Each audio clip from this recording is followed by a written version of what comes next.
Chapter 14, June 2001.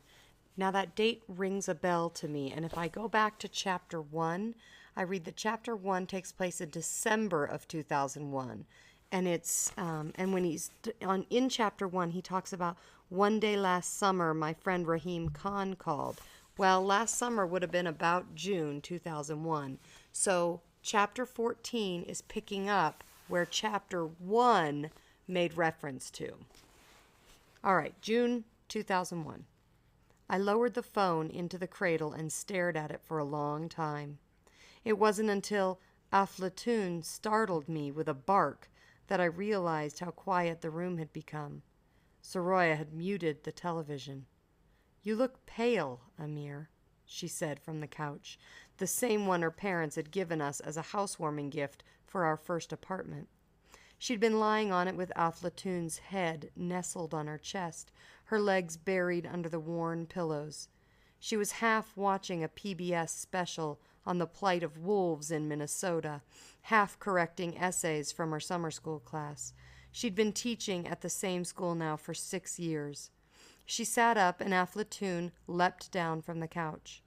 It was the general who had given our Cocker Spaniel his name, Farsi for Plato, because he said if you looked hard enough and long enough into the dog's filmy black eyes, you'd swear he was thinking wise thoughts. There was a sliver of fat, just a hint of it, beneath Soroya's chin now. The past 10 years had padded the curves of her hips some, and combed into her coal-black hair a few streaks of cinder gray. But she still had the face of a grand ball princess, with her bird-in-flight eyebrows and nose elegantly curved like a letter from ancient Arabic writings. "You look pale," Soraya repeated, placing the stack of papers on the table. "I have to go to Pakistan." She stood up now. "Pakistan? Rahim Khan is very sick." A fist clenched inside me with these words. Kaka's old business partner? She'd never met Rahim Khan, but I had told her about him. I nodded. "Oh," she said, "I'm so sorry, Amir." "We used to be close," I said. "When I was a kid, he was the first grown-up I ever thought of as a friend." I pictured him and Baba drinking tea in Baba's study, then smoking near the window, a sweetbriar-scented breeze blowing from the garden and bending the twin columns of smoke. "I remember you telling me that," Soraya said. She paused. "How long will you be gone?" "I don't know. He wants to see me." "Is it—" "Yes, it's safe. I'll be all right, Soraya." It was the question she'd wanted to ask all along. 15 years of marriage had turned us into mind readers. "I'm going to go for a walk." "Should I go with you?" "Nay, I'd rather be alone." I drove to Golden Gate Park and walked along Spreckles Lake on the northern edge of the park. It was a beautiful Sunday afternoon. The sun sparkled on the water where dozens of miniature boats sailed, propelled by a crisp San Francisco breeze. All of this should sound familiar because this is all in Chapter 1. I sat on a park bench, watched a man toss a football to his son, telling him to not sidearm the ball, to throw over the shoulder. I glanced up and saw a pair of kites, red with long blue tails. They floated high above the trees on the west end of the park, over the windmills. So there's kites, that's a symbol, red and blue, both archetypes, and trees archetypes. I thought about a comment Rahim Khan had made just before he hung up, made it in passing, almost as an afterthought. I closed my eyes and saw him at the other end of the scratchy, long-distance line, saw him with his lips slightly parted, head tilted to one side, and again something in the bottomless black eyes hinted at an unspoken secret between us.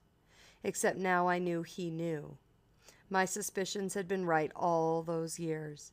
He knew about Asaph, the kite, the money, the watch with the lightning bolt hands. He had always known. "Come, there is a way to be good again," Rahim Khan had said on the phone just before hanging up. Said it in passing, almost as an afterthought. A way to be good again. Obviously, that is a super important line because he's repeated it now in this book 4 times. And we know from what we've read that Amir is haunted by this guilt. So to be good again, to be guilt-free, I think would be the greatest gift in Amir's life. So that's important for us. When I came home, Soraya was on the phone with her mother. Won't be long, Madarjan. A week, maybe 2. Yes, you and Padar can stay with me. 2 years earlier, the general had broken his right hip. He'd had one of his migraines again, and emerging from his room, bleary-eyed and dazed, he had tripped on a loose carpet edge. His scream had brought Khala Jamila running from the kitchen. It sounded like a jaru, a broomstick, snapping in half, she was always fond of saying, though the doctor had said it was unlikely she'd heard anything of the sort. The general's shattered hip, and all of the ensuing complications, the pneumonia, blood poisoning, the protracted stay at the nursing home, ended Khala Jamila's long-running soliloquies about her own health, and started new ones about the general's.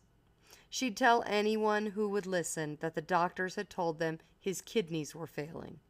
But then they had never seen Afghan kidneys, had they? She'd say proudly. And there's pride again, so I'm going to just underline that. Like, she's even proud of his kidneys. What I remember most about the general's hospital stay is how Khala Jamila would wait until he fell asleep and then sing to him songs I remembered from Kabul, playing on Baba's scratchy old transistor radio. The general's frailty and time had softened things between him and Soraya, too. They took walks together, went to lunch on Saturdays, and sometimes the general sat in on some of her classes. He'd sit in the back of the room, dressed in his shiny old gray suit, wooden cane across his lap, smiling. Sometimes he even took notes. And I'm going to stop there because for me as a reader, I had sort of forgotten that him and Soraya were not on good terms. So when that happens, like I read something like that it had softened their relationship, I usually pause for a second and go, well, what had hardened their relationship? And now I remember it was Soraya had run off with that boy, and the general had come and gotten her with a gun in hand. So that all makes sense. Plus, remember, too, he originally had not wanted her to be a teacher, and now it seems he's taken to that idea a little bit more. All right, going back. That night, Soraya and I lay in bed, her back pressed to my chest, my face buried in her hair. I remembered when we used to lay forehead to forehead, sharing afterglow kisses and whispering until our eyes drifted closed, whispering about tiny curled toes, first smiles, first words, first steps. Clearly that's about a baby, so that's where you'd have to make an inference. Remember, we talked about those. We still did sometimes, but the whispers were about school and my new book, a giggle over someone's ridiculous dress at a party. Our lovemaking was still good, at times better than good, but some nights all I'd feel was a relief to be done with it, to be free to drift away and forget, at least for a while, about the futility of what we'd just done. She never said so, but I knew sometimes Soraya felt it too. On those nights, we'd each roll to our side of the bed and let our own Savior take us away. Soraya's was sleep. Mine, as always, was a book. So another inference I can draw here is this is yet another disappointment in Amir's life because not Soraya, but the fact that they've never been able to have a baby. All right. I lay in the dark the night Rahim Khan called and traced with my eyes the parallel silver lines on the wall made by moonlight pouring through the blinds.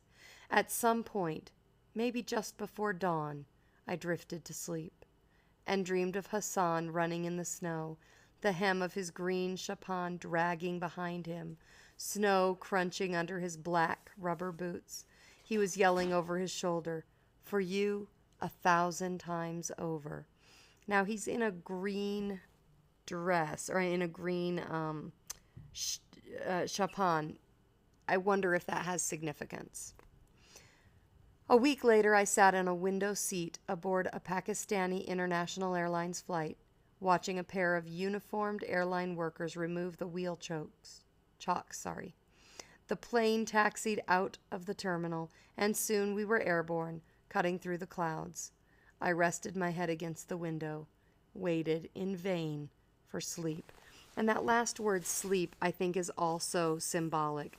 Sleep somehow equals rest. And wouldn't we agree that Amir hasn't really rested since the incident in the alley? So I think that it's fitting that as he goes back to that incident to trying to become good, he can't find peace. It won't come to him.